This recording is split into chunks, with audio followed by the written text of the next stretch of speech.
today. Simulan natin kay Roldan Castro, followed by Milos Severo, Neil Ramos, Archie Liao, Erwin Ogawa, and Mark Magadia. So sa ngayon po, let's open the floor to Roldan Castro from Abante tonight. Good afternoon. Ano mo nang role niyo sa movie? Yeah, my role is I'm the daddy. Okay. Daddy, I'm the one who's being taken care of Apple, and Armani is my son. So say hello dito. Okay. Armani? Ang role ko po dito, ako po yung anak ni daddy ko, and daddy sitter po si Apple, and son na bad boy and attic.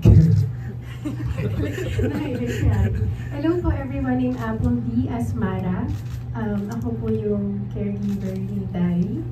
And magkakaroon something kay, you have to watch it. I'm just you. Pero Apple, ito talaga yung launching movie mo. Ano po? Ang launching movie ko po talaga is Tubong and Carino Bertano po. Okay. So, And this pangalawang beses nyo na to. yes po, pangalawang beses na po with Armani. So, anong na-discover mo kay Armani after ng pangalawang movie nyo?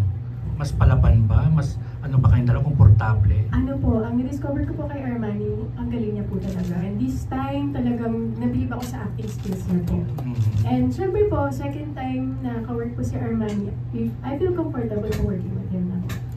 Babalik ko yung tanong sa'yo, Armani. Ano naman masabi mo kay Apple? Kay Apple, sobrang galing niya. As always, sa pag-acting niya. Okay. Iba, Apple D. Okay.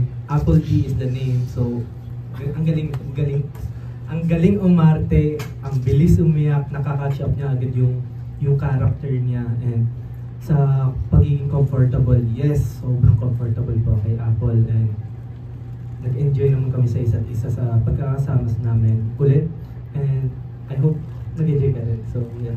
Ayun.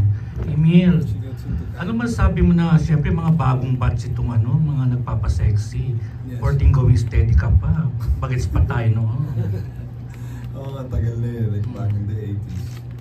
Okay naman, it's like, I feel like, comfortable with them, and saka magagaling na sila eh. Kaya nga sabi ko, I still need to, kailangan ko medyo kinalawang na ako eh. Pero okay pa naman. So gusto ko rin sumabak to uli sa workshop, ganyan, para lalo pang mahasa pa rin. Hindi ko naman sinasabi na porkit matagal na rin ako artista o ano.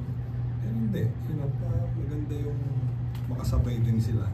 Pero anong feeling na, siyempre 1980s pa yun, di ba? Pero heto't nagkakaroon pa rin ng lead role, parang gano'n. Nagkakaroon pa rin ng ganitong klaseng role. Yeah, so I'm also happy to have a role like this. Given the opportunity, and thanks to Viva, my boss Val. Pero yung mga panahon ni na Olivia Ortiz sa panahon ni na Apple D ngayon, paano mo ikukumpara? Mas mas mapangahas ba yung mga natin ngayon? Mga sexy stars natin? Parang ganun din, pero before kasi may ginawa ko na talaga may frontal eh. Oo, napanood ko yun, bagets pa ako. May frontal eh, nagsiswing pa. Init sa magdamag yata yun. Yes, alright. Kita panda ko. Olivia Ortiz pa yung ko doon, leading lady doon. Dito, kumusta naman? Okay naman. Nag-vibe naman kami ni Apple right away. We get along. And all the scenes like sex scenes were okay naman. Saan ka nakaka-relate sa role mo dito bilang daddy? Relate is sa dad, I guess. Anyway, thank you. Thank you. Maraming salamat po. Can we call you Daddy? For today. Okay, joke lang po. Okay. Next up, let's hear from Milo Severo from Philippine Star. Thank you. Direct, ilang minutes yung running time nito? 40 parang for this one hour na siya. So medyo mas mahaba na siya than the usual VFX. So, saan to inspire itong Yung Daddy Sitter kasi it was written by Philip Doria. Parang kasi my first Viva Max film parang actually is called Sugar Baby. So at the beginning medyo similar yung premise. And then of course we worked together para medyo maiba naman yung atake niya. But basically it's another world when it comes to sugar dating. Pero kasi yung Daddy Sitter parang I think yung twist dyan yung parang may sakit na sila. So parang if you compare babysitter, inaalagaan nila mga matatanda, and then in exchange for money and love, and so yun yung parang pinagkaiba niya sa sugar daddy, I guess. Sugar baby. Apple naman. Apple, sa dami nang nagawa mo, ano kakaiba dito sa bago mo? Yung kakaiba naman po dito sa Daddy Sitter, being Mara sa ibang character ni Appleby is more on siya, parang mas innocent siya na medyo may twist. So you have to watch it and find out kung ano pa po yung differences ni Mara sa ibang characters niya po before. Thank you. Okay. Okay, maraming salamat po. Moving on tayo kay Neil Ramos from Tempo. Salamat po.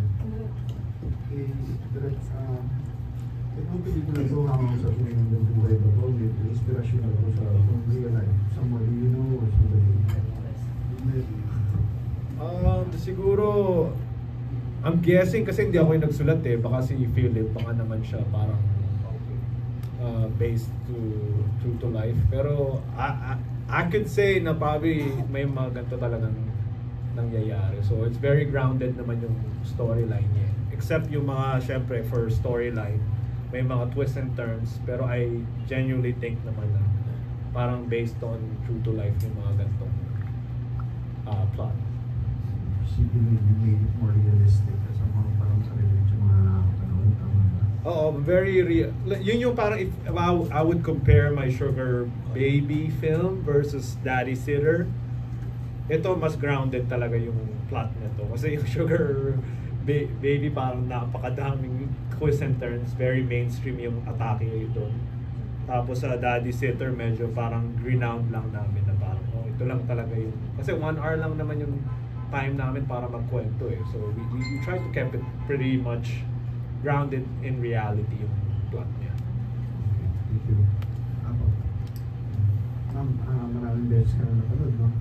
I'm sure yung mga fans mo always expecting something new, something different. Dito ba gaano kapangahas yung character mo? Dito naman po, yung pinaka-previous ko po is Baling Sasayaw. So, more on GL po siya. So, ito naman po is makikita nyo dito yung more on feminine or girl version ni Appleby. And mas hot din siya to girl and boy intimacy. Yun po. Mas marami kang pinakita dito. Yes po. With the guy pair. Kasi di ba before po more on girl din. So this time, mas hotter din siya. Pero hot din to GL, hotter din. Kasi merong daddy and son version ng sexy scene. So yan, abangan nyo po. Panoorin nyo po. Pag nabanggit mo na rin lang naman yun, daddy and son. Gano'n kahirap para sa iyo yung atake, yung responsibilidad bilang actress. Kakampanan may Daddy and son. relasyon kasama. Parang pogi. Ano po? Same din po before sa Tuhog. Parang may relationship between daddy and son. Medyo complicated po siya, pero na-handle ni Mara ng smoothly. Panoorin niyo po kung paano niya hinandle si daddy and son together. Thank you po. Thank you so much. Thank you po. Okay, kasi parang fantasy, di ba, yung daddy and son. I don't know, hindi ko alam na may category na gano'n. For some people, di ba, I am aware na may category, I don't know. Okay, next up, let us hear from Abandoned tonight. We have Archie Liao. Dati Congratulations, Direk. The last time na napanood kita was sa Sinimalaya, yung Ginhawa. Right. So ibang-iba yun dito sa pelikula mo. So nanibago ka ba na sa pag-switch sa ganitong genre? Siguro yun nga actually yung funny story. I was actually looking forward to do Viva Max kasi yung parang yung genre ko talaga medyo I like gritty eh. I like crime thriller yung pag pinikwento ko. Saka kahit nung nasa Canada ako, I've actually shot the commercial for like a strip club. So I've actually met those girls in the club and became friends with them. So a lot of my inspirations come from, having interactions with those girls. And then sabi ko, I didn't know 8 years or 7 years later, I get a chance to do Viva Max. So I feel naman, close naman siya sa genre ko. So I love hip hop. So parang ganun naman siya, like sexy. I enjoy it genuinely. I think it fits who I am. Pero to your point, yes, I understand the sound. It's like you did a Cinemalaya film, and then so I understand that. But I think it's good because I get to express myself fully. So yun yung na-appreciate ko sa Viva Max. You said a while ago na itong pelikula is only 1 hour. May constraints mo on the part of filmmaker na pagkasyahin yung storyline na sa just compress isang oras na napakahirap gawin para sa isang filmmaker. Oh, yes, absolutely. Tapos, di ba, especially now, we have the new law. So, di ba, parang it actually became a challenging shoot, but in a good way. I like challenges because that's how I learn. Tapos, kailangan mo pagkasyahin to make it make sense. So, to be honest with you, sabi ko, I don't, parang I leave it to God. Alam mo yung metaphor lang na gano'n na parang, I don't know how much of it will make sense, pero watching the edits, parang okay, naitawid naman namin. So I'm very happy because I'm grateful I have an amazing cast, amazing crew, and the team. Pero kasi syempre, imagine you only have about 16 hours in a day, and you have you have to have an hour footage. So definitely that's the most challenging part of it, is having to still tell a story in that time constraint. Ang next question no kay Apple, the last time na napanood ito sa GL, may anong mas challenging sa'yo? Gumawa ng GL scenes o sa opposite sex? For me po, mas nahirapan, no? mas nahirapan. Opposite. Pero para sa akin, okay naman po siya good. So sa opposite naman, medyo hirap lang ako pag mas mahaba. Pero sa mga movie naman na nagawa ko po, more on, para sa akin, madadali na siya kasi hindi naman po siya ganun kahirap or mahaba. Ayun po. Si Armani, nakagawa ka ng BL? Hindi. Iba. But okay lang sa'yo? Hindi din po. Bakit? It's just me po na more on girls po.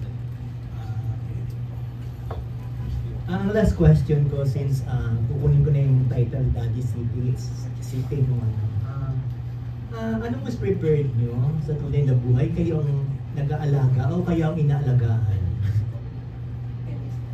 Start with that. Yeah, syempre, it's us na, para sa akin, okay na alagaan. Something like that. Especially in a relationship. Yeah. Mas gusto ko ako yung nag-aalaga. Okay. Bakit? Kasi gusto kong mabigay yung assurance and genuine love ko sa kanya. Armani, hey! Ako po both. Gusto ko po yung reciprocation ko. For example, I take care of them, they take care of me. Yan po. Importante po yung ganun feeling. Oh no, I'll say both then actually. Because it only makes sense to, for me, napaka-practical kong tao, it only makes sense to look out for someone that looks out for you. So that's how I am. So. Okay, thank you. All right, very good questions. Maraming salamat, sir. I believe it has to do with the love language as well, right? Yes. Yes. Okay, natutunan ko yan recently. Okay. From Anong Ganap, we have Erwin Ogawa. Hello, congrats sa new movie. Okay, ganda ng teaser. So, kay Apple, D. So, why do you think may mga girls na naiilap sa older men? Sa tingin mo? Ano, may mga, Girls na naiilap sa mas matanda sa kanila, older, ano po tingin ko po? Ah. I think, daddy issues. Bukod sa daddy issues, I think it's okay kasi kumbaga, kung naghahanap sila ng love and care from older person as a father figure or lover figure, I think there's nothing wrong. And if they feel love, parang okay din na yun. Wala sa age. Yes. Age doesn't matter. Thank you. And kay Emil and Armani, so in real life, just in case lang na magkaroon ka ng problema regarding isang girl, parang nag-agawan kayo, parang sa movie, magpapaubaya ba kayo sa tatay o magpapaubaya ba yung tatay sa anak? Just in case lang po. Siyempre, we'll ask na lang kung kanino siya talaga. We'll ask the girl. The girl will decide. Yes, the girl will decide. Pero paano pag sinabing gusto niya both? Okay lang. Pwede rin. Sanay na naman ako dun eh. Yes, go laban. Yes, yeah. So the girl will decide. Okay. Yeah. Sanay na nga ako dun eh. Yes. Kasi I had a relationship like that. Okay, it's been there than that. Okay, and Armani? Sa akin po, depende po sa partner ko. Depende po sa girl, and kung mas pipiliin niya yung dad ko, let go po ako, and I respect my dad as always, so yun po. And po yung respect. Thank you. Good luck sa movie.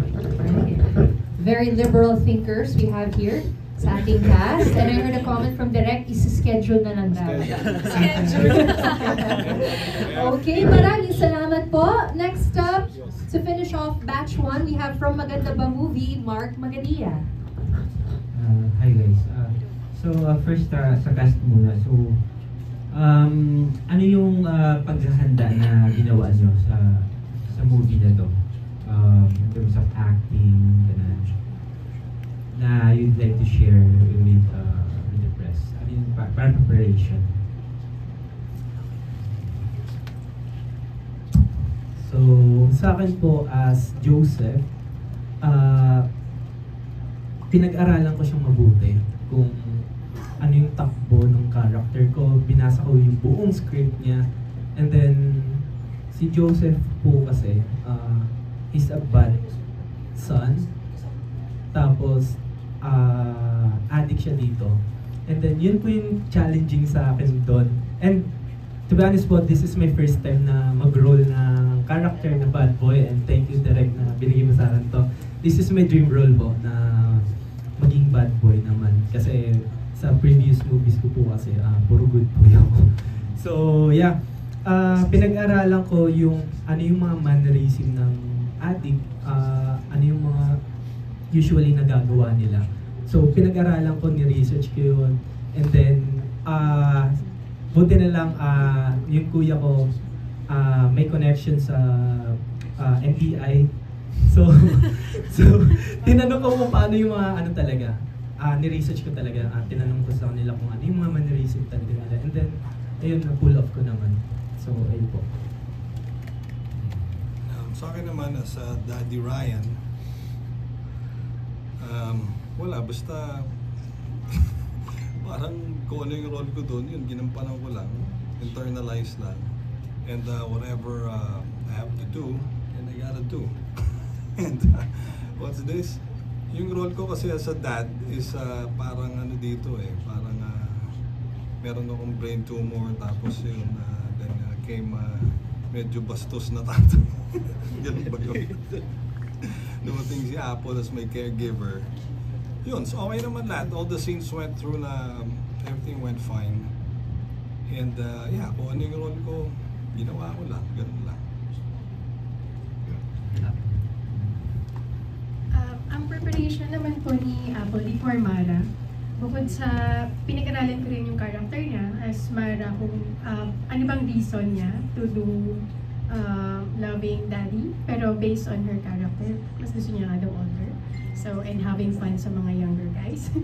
And bukod doon, inaral ko kung paano yung mga reactions niya, same din kay Armani, kung ano bang mararamdaman ni Mara, kung yun talaga yung situation niya in that character.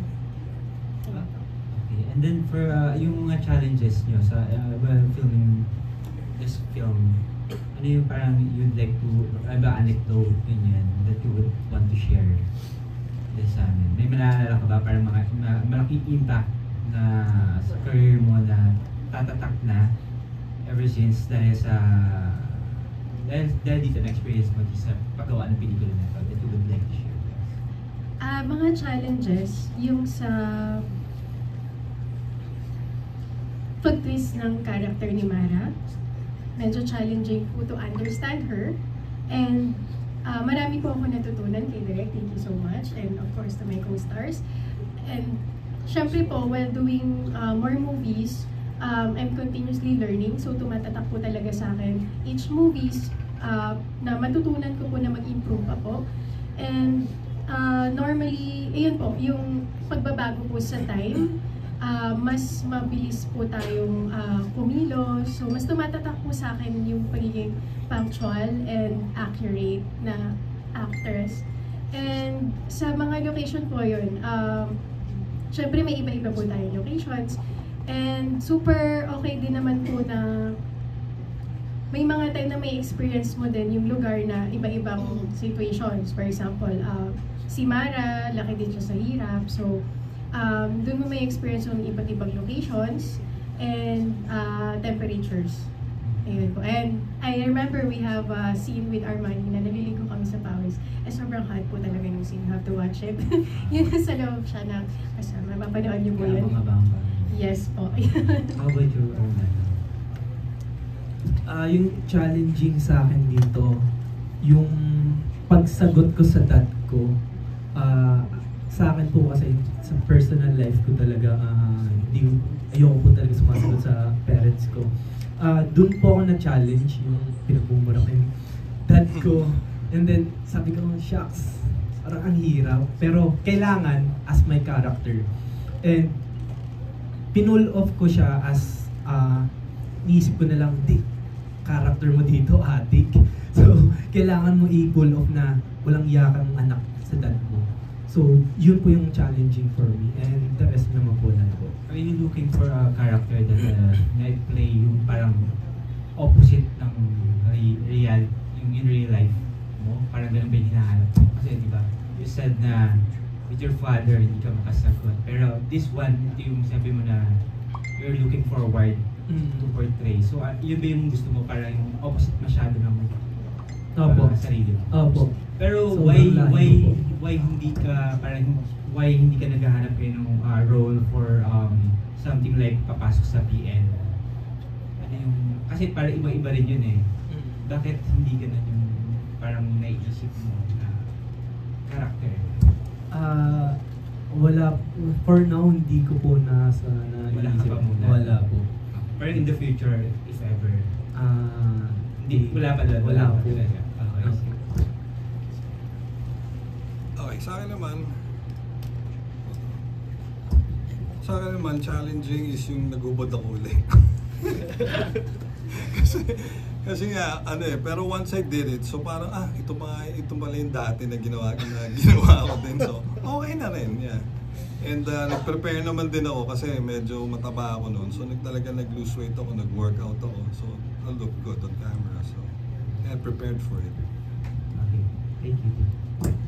Okay, maraming salamat for those questions, Sir Mark. Now, moving on to batch 2 of our press for this afternoon, beginning with June Lalin, followed by Pilar Mateo, Albert Abelido, and finally Bix Almacen. So sa ngayon, pakinggan po natin from Abante, Sir June Lalin. Actually, ayoko na magtanong batch 2 nila. Anyway, siya. How exciting tong Daddy Seeker, no? Just 2 weeks ago, kinukwento ni Emil. Tapos na kagad. Congratulations. Ayan, Emil, parang nasa title ka, bida ka na ulit. Bongga. Parang kailan lang yung 80s? Yeah. Anong feeling na ang bongga, meron kang daddy singer na? Yes. Yeah, happy naman and privileged na, tapos nakasama ko mga bagets din. Pero, pati kay eksena ko pa. aware ba sila na heartthrob ka dati nung 80s? Nung 80s heartthrob ka? Nung maliit akong bata, Kaya ka naman paulit-ulit. Uy, totoo naman, no? Nagkita tayo last time. Sinungaling ka, no? Sa tagal natin magkakaya. Si John, dati tawag ko na sa kanya Tito Emil eh. Loko-loko. Huwag mo na ako tawagin Tito Emil. Daddy. Ano na lang. Uy, pero in fairness kay Emil ha, dami nai-love sa kanya, may isang nakabantay dyan. Kaya May na isang ba? Diva Max Store, nakabantay sa... May nakita ko sa labas, Emil ha. Support lang naman si Boga naman yung Salome. Kaya na pinangalanan. Nilabantayan kanya talaga. Hindi naman. Siya bang mo, daddy seeker mo? Yeah. Hindi naman, lang kami talaga. Nag-vibe lang and mutual lang, gano'n. MU? Ang bongga. Yes. Parang feeling mo pag Parang bagets MU. Ha? Kaya nga, masarap nga yung pero totoo naman, mga friends ko talaga, puro bata rin lahat eh. Kasi yung naglalaro ko ng scooters, gano'n. Ikaw nakita mo yun, di ba? Wala akong friend na kasi edad ko kasi hindi ako makarelate. Gen Z. Sa bagay, mas friends tayo, mas bata ako sa'yo. Yun na, ikaw na yun. Ngayon si Jun, matagal ko ng friend dyan. For ilan years na ba tayo Jun? 20 years? Nung una kasi nayayabangan ako sa kanya, mayaman ko dati. Nung kababalik ko. Hindi, yun lang ang unang nakikita kasi. Pero hindi naman. Oo, ngayon enjoy ka? Nasa Diva Max ka rin? Oo naman, I enjoy it. Yeah. So, Very much. gaano katindi ang pwede mo ipakita? Emil, pwedeng gawin, Sabi ko nga kay Direk, hindi ako nagpa-plaster. So, pinag-plaster ka ni Direk? Hindi naman, naka-plaster. Naka-plaster.